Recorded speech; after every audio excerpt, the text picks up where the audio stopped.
You found a place to belong here in the Circle of Friends. I'm Missy.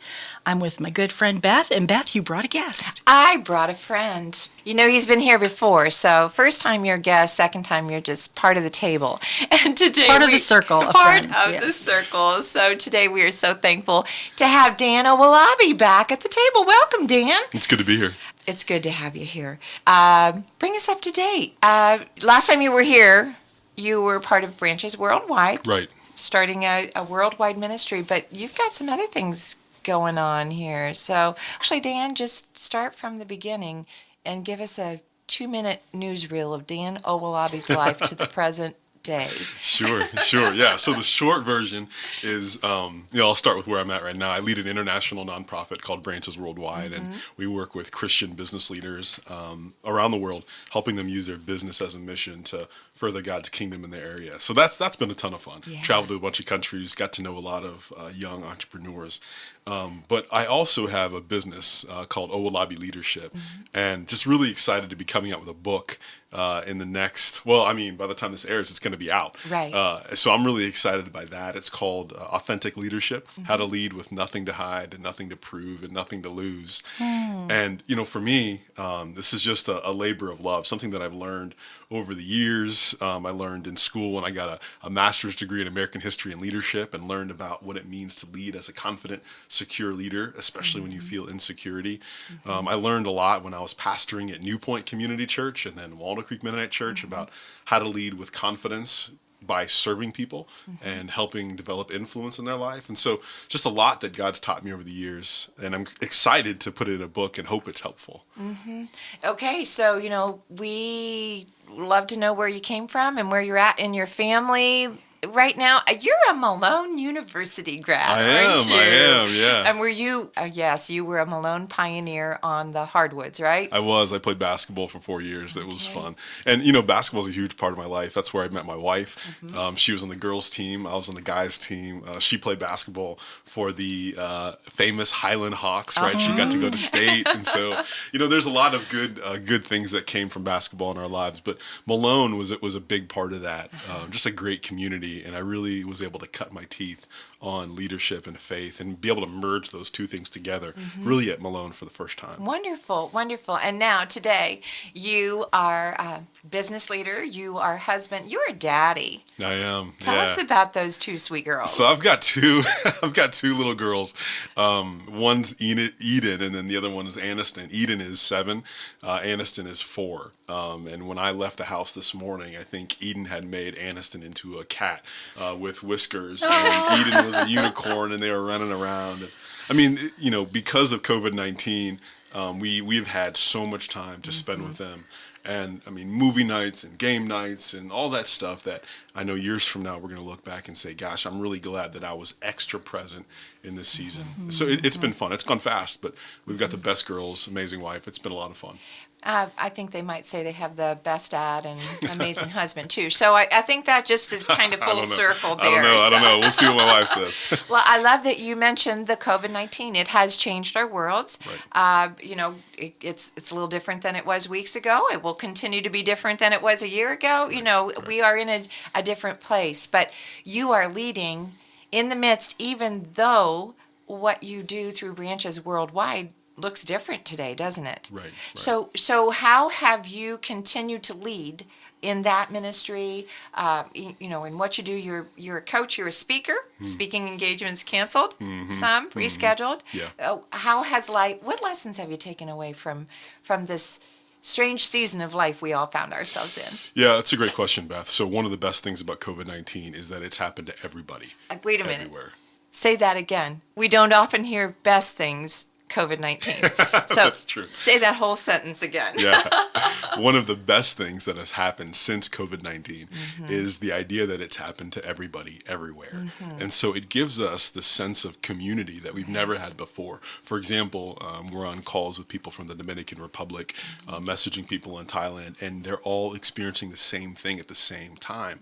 Same challenges, testing, masks, how do we let people in my business, how do I pay my employees? And so, then we also have the opportunity to talk to people locally. And again, same thing over and over again. And the best part about what I do on the Owolabi leadership side is I tend to work with business owners who have a strong faith and want to figure out how to implement their faith on a day-to-day basis. Being an authentic leader. But then on the branches side, I also work with leaders around the world who are trying to do the exact same thing. And so ultimately, it's been interesting to hear both sides talk about the same challenges. It's been rewarding because the answers are the same over and over and over again. It's sort of leveled the playing field. It has. It has. The best thing about COVID-19. Hey, take that quote away today. That we could all look back and say, well, the best thing about COVID-19 is that this is what I've learned. Right. Yeah, the message for all of us is that God is at work. Yeah. Absolutely through it all. So Yeah. He is who he says he is, and he is continuing to do what he's promised to do. This didn't stop him. I was talking to my friend Brian Miller the other day, and he's a student of history, and one of the things that he said was that this isn't the first plague that God's dealt with. That He's dealt with a lot. And, I mean, if anything, God is really, really old, and so being able to see human history and understand how things turn out in the past, knowing that it's been okay. The gospel still marched on through all the stuff that human history has gone through. So, And that's the message I think we have tried to impart here and also in our homes. I keep telling my kids, yes, these can be fearful days. There are things going on that, boy, we didn't see coming. However, our faith, God hasn't changed. Right. His word still stands. Right.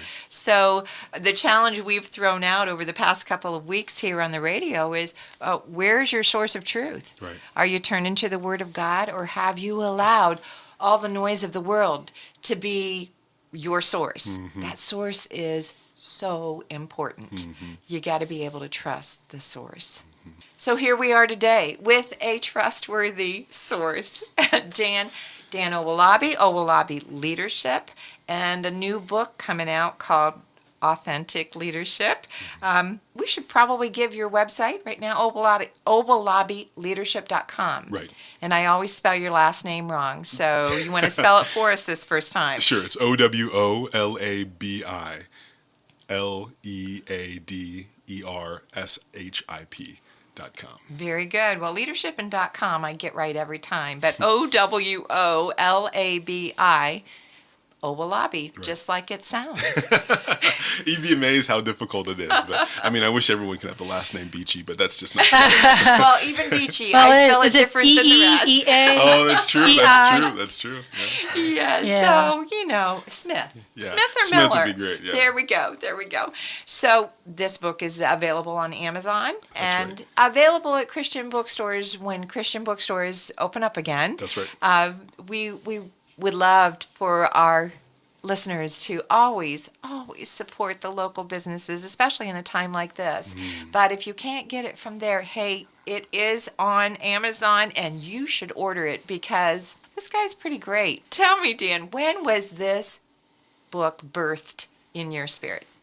Great question. I think the first time that I realized that I was going to make this happen was on January 1st, 2019. Okay. So I had been in a habit before that of making a goal every year, the first day of the year. There's going to be one big goal that I'm going to accomplish in the year. The year before that was I was going to read 52 books. And you did it. I did it, yeah. And I was going to run a awesome. marathon. I did that, And so at the beginning of the year, you set this big goal and say, if I'm going to do anything this year, I'm going to do this one thing. So I'm sitting at my desk, and I'm thinking, okay, I have this inkling that I should write a book, but I'm launching an international ministry like for the first time, and so there's a lot to do. There's just a ton of challenges ahead in 2019, but I feel in my spirit more than anything that God's saying you need to write this book. To the point that if I didn't do it, I knew that I'd be in disobedience. And that was the point where I was like, okay, I don't even think I have time for this. I've never written one before. I don't know what I'm doing. So I'm just going to go ahead and just trust God on this. And through the year, it's just been incredible to watch what God's done.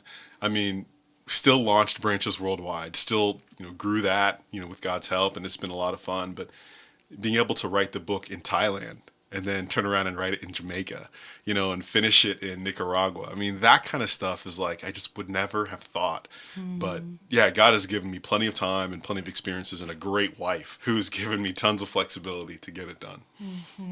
Wonderful. I think back to, I heard John Maxwell speak several years ago, and he is a prolific writer. And he said, every day I write. And people say, well, what about Christmas? Every day.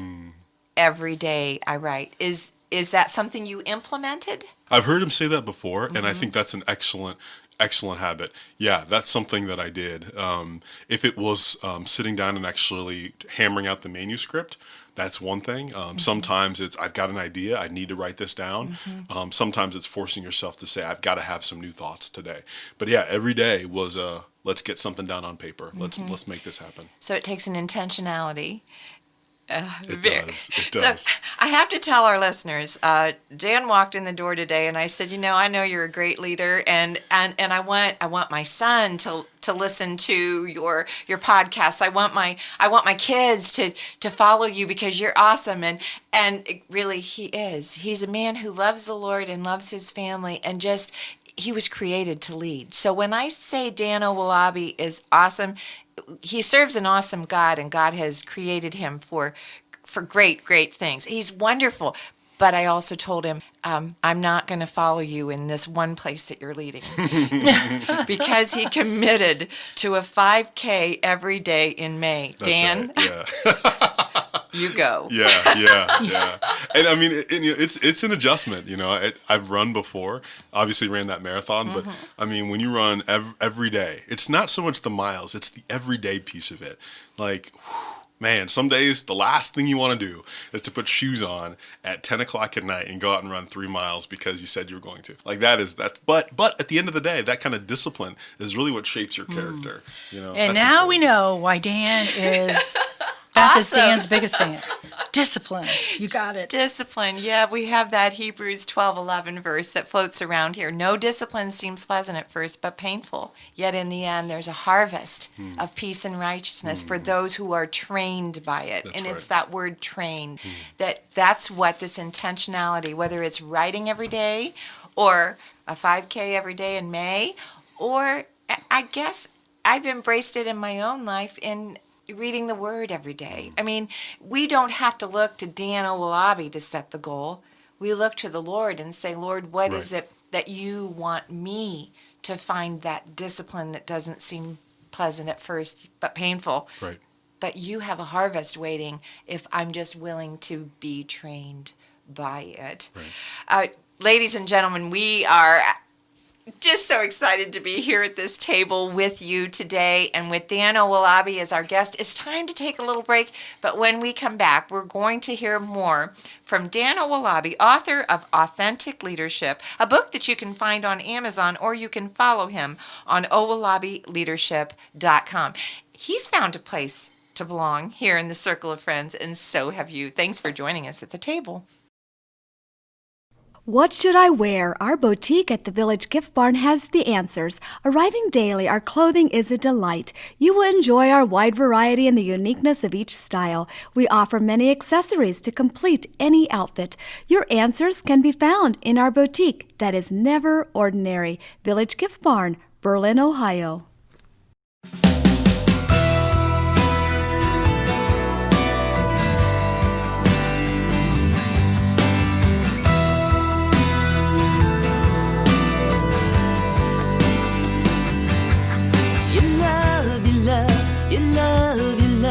It's there when I feel it, it's there when I don't. Your love, your love, your love, your love is gently surrounding and holding me close. Your love can heal my soul. Your love can heal my soul. Your love, your love, your love, your love can piece back together what's broken apart. Your love, your love, your love, your love can bring restoration and give a new start. Your love can change my heart.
We're back here in the Circle of Friends. You're with Missy, Beth, and our good friend Dan Oluwabi. Thanks for coming back, Dan. We're excited. Good to be here again. Now, you have talked with us before about Branches Worldwide, which is really an exciting ministry and outreach to leadership. I mean, it's essentially business leadership worldwide. Right. As you've traveled to many other countries and those kinds of things. And now your new ministry, Oluwabi Leadership. And I personally love that because, I mean, I think it's exciting that you're going across the world, but it's even more exciting and for both Beth and I to think, oh, but he's right here. He's right here. We have this right here. Sure. So tell us a little bit about how the leadership ministry got started. Now, you've talked about beginning to write the book. Did the ministry kind of come out of the book, or did the book come out of the ministry? Yeah, the book came out of the ministry. You know, ultimately it was 2017, and I was invited to speak at a really small gathering of business leaders. And I remember it was February. Somebody called and said, "Hey, would you be interested in doing that?" And I said, "Yeah, sure, I'll." You know, I was still pastoring a growing church and I had lots to do, but you know, I thought, okay, yeah, I'll do this. I enjoyed leadership, enjoyed talking about servant leadership at the time. And so, you know, I said yes. But then every month I got a call back from that same person and said, "Hey, just want to let you know that we've booked our speakers. You're one of them. But the event is growing." It was 100. The next month it was 200. Wow. The next month it was 300. They had to find a new venue. And then by the time it was finished, the event actually came in, I think it was November. There was almost 1,000 people that were attending. That's awesome. Wow. And so I'm shaking in my knees now. I mean, my knees are knocking because I've never 1,000 people's spoken in a front lot of of that many people. people before. Yeah, and I've spoken before, but never in front of that many people. So you know, just really prayed, and God gave me some courage and stepped up to the mic and had the opportunity to share. And it was the Provia Symposium. It was the second one they had done, and it went really, really well. So well that afterwards. Started to get a lot of requests for people to come and speak. And they said, "Hey, look, we'd love for you to come and speak on this topic or this topic." And at that point, I was still, again, you know, pastoring a church full time at New Point, and things were great and growing. And so I found a friend to help. Her name is Jill Sisson. She had worked at New Point at the same time, and said, "Hey, you know, would you be able to help me maybe set up a website, help me put together, you know, some promotional materials, just to kind of professionalize this?" And she said, "Sure." And then suddenly it really took off after that. And so that's been something fun to do. Ultimately, we're focused on helping people become authentic leaders, where they have nothing to hide, nothing to prove, and nothing to lose. And being able to help business owners, some of them are Christian, some of them aren't, but being able to help them work through some real serious challenges in their life. Coming at it from a pastor's perspective has been helpful. Coming at it from you know, business owner's perspective has been helpful. There's been a lot of little things that have come out of it, and it's been encouraging to help people. Wonderful. You know, I did get my Webster's dictionary out and looked up both words, authentic and leadership. And authentic, first definition is worthy of acceptance or belief as conforming to or based on fact, conforming to an original so as to reproduce essential features or made or done the same way as an original. The second definition is not false or imitation, real, actual. And the last was true to one's own personality, spirit, or character. And I thought, yep, authentic. Great right. name, great word for Dan. And then leadership. It's an office or position of a leader. It's the capacity to lead. And it's the act or instance of leading. And you've done all of that. You know, you've led in various places. We're all leaders, right? Right. We all live in a home, in a dorm, in someplace. We are leading people there. As a husband, as a father, you are a leader. As a pastor, you were a leader. I think sometimes we sell ourselves short because we think, oh, he's a leader, I'm not. But what you are speaking to in this book, Authentic Leadership, is the fact that we are all leaders and we can all live life with nothing to hide, nothing to prove, and nothing to lose. But we probably have to work through some of our own stuff first, don't That's we? right. That's right. You know, one of the things I found, I'm glad you said that. One of the things I found is that so many leaders, especially when they get a title, or they get a position for the first time, suddenly they feel insecure because they're like, I'm not good enough, or they feel like they have to project something and that they act like a leader when they don't feel like a leader.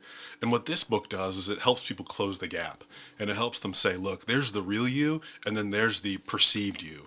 And what you want to do is you want to close that gap, because when there's a gap between what people think you are and what you actually are is when you start to feel real insecurity. And the bigger that gap is, the more insecurity you feel. Well, that makes sense, because the what ifs take over your thinking pattern. What if they know? What if they find out? What if? Exactly. And you're not focused on what you are doing. Exactly. Yes, Or what you're called to do. From the observer standpoint, if you're following a leader and you see that they're saying one thing And doing something and else. doing something else, that just you lose credibility in a big hurry there. Exactly. I mean, it's just like the hypocrites in the New Testament. The Pharisees. There was so much division between what they said, I'm holy, and what they did, I'm not holy. I'm not following, what God tells us to do. So, and I think it's especially hard if you come at it from a believer standpoint and you say, I am a Christian leader. Okay, you've really set yourself up to, you know what I'm saying? Yeah. And I'm not, we have to be careful on the other side not to set anybody on a pedestal, but when you put Christian in there, then please be authentic. Right. And admit when you're, and it's hard. It's It is. hard. I think of even being a parent, and I've heard parents say how difficult it is. They could never go to their children and say, I was wrong, because they thought that took away from their leadership. And that is so opposite from the truth. That's right. If you want to be a strong leader, whether in your home or anywhere else, you have to admit your mistakes and you have to own them. That's right. That's right. I mean, hopefully you learn and move forward and you grow, but the minute you try to hide anything, ooh, ouch, no. It's going to come back and bite you. It does. Yeah. It does. And usually before you really think it does. Like other people see it before Oh, you do. So true. Like I think of we've talked about this before, Beth, 1 John 1, 8. but verse 7 says, if we say that we have no sin, we deceive ourselves. So we deceive ourselves in puffing ourselves up and thinking other people can't see this. And in the reality is we're only deceiving ourselves. We're not deceiving God. And generally speaking, people can see right through that. Right. There's a really great story that Jesus tells in the New Testament, and he talks about two builders, right? And one of them builds their house on the sand, one of them builds a house on the rock. And an interesting analogy that I had heard after doing some study was that the house on the rock and the house on the sand were actually on the outside looked very similar, meaning the house on the sand was built on top of the sand, and the house on the rock was also built on top of the sand as well, except the house on the rock drilled their foundation down deep below the sand and then into the bedrock. And so if you looked at on street level, both houses looked like they were solidly built. They looked like they were strong until the storm came. And when the storm came, the rain came and hit both of them, right? The Bible says it rains on the just and the unjust. It rains on everybody. But the house that had the solid foundation was the one that stood firm. And I think what happens is, as leaders, we don't take the time to become authentic leaders, meaning digging a very deep foundation, so that when people look at us, we're not acting like a leader, we're not acting like we have a deeper foundation than we do. We actually do have a foundation. We know what leadership is about. We know where we're going. We've got nothing to hide, nothing to prove, and nothing to lose. So that, for me, when you talk about authenticity and duplicity and being a hypocrite, I think about somebody who doesn't have a solid foundation and they haven't actually figured out what leadership is all about. So the Leadership 101 course actually comes out of the Matthew 7 passage Exactly right. of building your house on the rock. I'm going to look at Matthew 7 real quick. You gave it so well. You're, let's see. It's not the translation. It's the message. What is the message? Paraphrase. Your paraphrase of Matthew 7 was awesome. And this is what the ESV says. Everyone then who hears these words of mine and does them will be like a wise man who built his house on the rock. And the rain fell and the floods came and the winds blew and beat on that house. But it did not fall because it had been founded on the rock. And everyone who hears these words of mine and does not do them will be like a foolish man who built his house on the sand. And the rain fell and the floods came and the winds blew and beat against that house, and it fell, and great was the fall of it. So that's Matthew 7, verses 24 through 27. And Jesus was very clear, wisdom or foolishness. Right. So the mark of the authentic leadership, the authentic leader, is to walk in wisdom. And when we come back tomorrow, we are going to take a look, and we're going to hear a little from Dan about what that authentic leadership looks like when we want to walk in wisdom as we lead others. Again, Authentic Leadership, written by Dan Owolabi. We are so thankful you are here with us, not only today, but this week. So listeners, you are going to want to continue to tune in.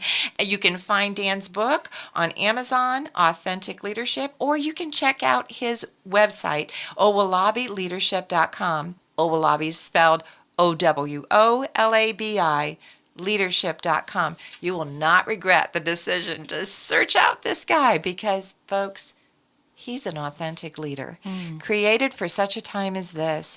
And oh boy, Dan, our world needs authentic leaders in the midst of every season, but especially in this season. Especially this one. Yeah. We're so glad you found a place to belong here in the circle of friends. This program was brought to you through the generous support of donors and listeners like you. To contact Circle of Friends Ministries, you can write to P.O. Box 345, Berlin, Ohio, 44610, or find us on Facebook at circleoffriends.fm. Program archives can be found at thelight959.com.